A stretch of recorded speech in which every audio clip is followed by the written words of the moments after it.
Hello जी, आशा करती हूँ कि आप सभी बहुत अच्छे होंगे भई। जैसा कि आप सभी को पता है कि हरियाणा पब्लिक सर्विस कमीशन की तरफ से काफ़ी सारी पीजीटी की वैकेंसी निकाली गई हैं और ऑलमोस्ट सभी का रिज़ल्ट आ चुका है। आपका इकोनॉमिक्स का अभी इंटरव्यू होना रहता है, तो इकोनॉमिक्स वाले बच्चों को बोलना चाहूँगी, आपको पता है कि इस टाइम पर बहुत सारे लोग अपना कोई 10,000 में, कोई 8,000 में, 7,000 में अपने कोर्स बेच रहे हैं।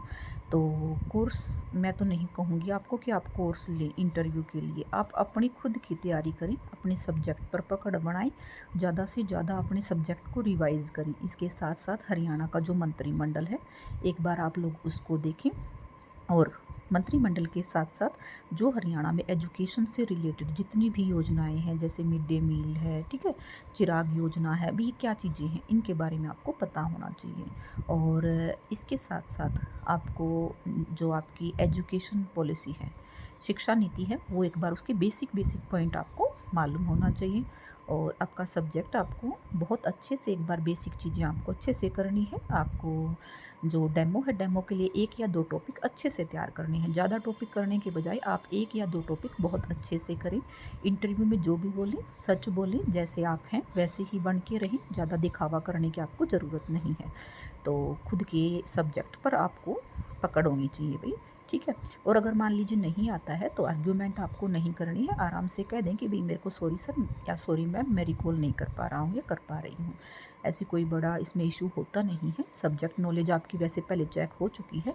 आपकी पर्सनैलिटी का टेस्ट है ये, ठीक है? आप जैसे हैं वैसे बने रहें और कुछ कॉमन से क्वेश्चन, जैसे आप टीचर क्यों बनना चाहते हो? एक अच्छे टीचर में क्या गुण होते हैं और आपके अंदर क्या अवगुण है? इस तरीके के क्वेश्चन कई बार कर लिए जाते हैं, तो आपके दिमाग में उसका जवाब पहले से होना चाहिए ताकि आप उसका जवाब दे सकें। बहुत जल्द ही आपका इंटरव्यू शेड्यूल जारी कर दिया जाएगा और इसके साथ ही केमिस्ट्री की आपकी डॉक्यूमेंट वेरिफिकेशन हो चुकी है।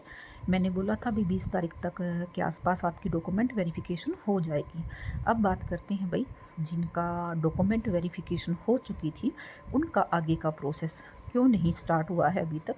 तो जैसा हम सोचते हैं ना कि चीज़ें हर चीज़ सारी चीज़ें हमारी ही अकॉर्डिंग हो, तो ऐसा नहीं होता है। तो आपका प्रोसेस अभी चला हुआ है।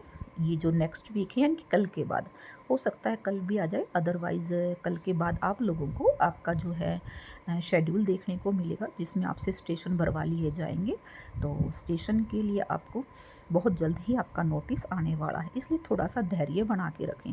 नेगेटिव लोगों से और नेगेटिव बातों से दूर रहें, क्योंकि आपको सुनने में आ रहा होगा कि आपकी जॉइनिंग जो है वो जून के बाद करवाई जाएगी, अभी कोई जॉइनिंग नहीं होगी। ऐसा बिल्कुल भी नहीं है। आप नेगेटिव चीज़ों से दूर रहें, नेगेटिव बातों से दूर रहें। 100% आप लोगों की अभी मिड अप्रैल तक आप लोगों की जॉइनिंग हो जाएगी, यानी कि अप्रैल के अंदर आपको जॉइनिंग मिल जाएगी। क्योंकि एक प्रोसेस है भई, उसमें टाइम लगता है। अभी आपसे स्टेशन भरवाए जाएँगे, फिर स्टेशन आपको अलॉट करे जाएँगे, तो इन सारी चीज़ों में टाइम लगता है। उसके साथ-साथ आपको बता दूँ कि अपनी तैयारी बना के रखें भई, अगस्त-सितंबर में पीजीटी की बहुत सारी वैकेंसियाँ आएँगी, हर सब्जेक्ट की वैकेंसी आएँगी, तो आप अपनी तैयारी करें। और इसके साथ ही कंप्यूटर साइंस वालों को बोलना चाहूँगी भई, आप अपने ना सब्जेक्ट की बहुत अच्छे से तैयारी करें। आपका भी एग्ज़ाम होना है, इंग्लिश वाले अपने एग्ज़ाम की तैयारी करते रहें भई, मेंस की, क्योंकि बहुत जल्द आप लोगों का जो है सॉल्यूशन होने वाला है। जब बहुत छोटी तारीख मिलती है, इसका मतलब आप लोगों का सॉल्यूशन बहुत नज़दीक है। और असिस्टेंट प्रोफ़ेसर का आप सभी को पता है कि एग्ज़ाम डेट दी जा चुकी हैं, फॉर्म आपके अप्लाई हो चुके हैं। तो अपने सब्जेक्ट को बहुत अच्छे से रीड करें, लगातार मेहनत करते रहें और जो लगातार मेहनत करते हैं, उनकी कभी हार नहीं होती। मेरी तरफ से आप सभी को ऑल द बेस्ट।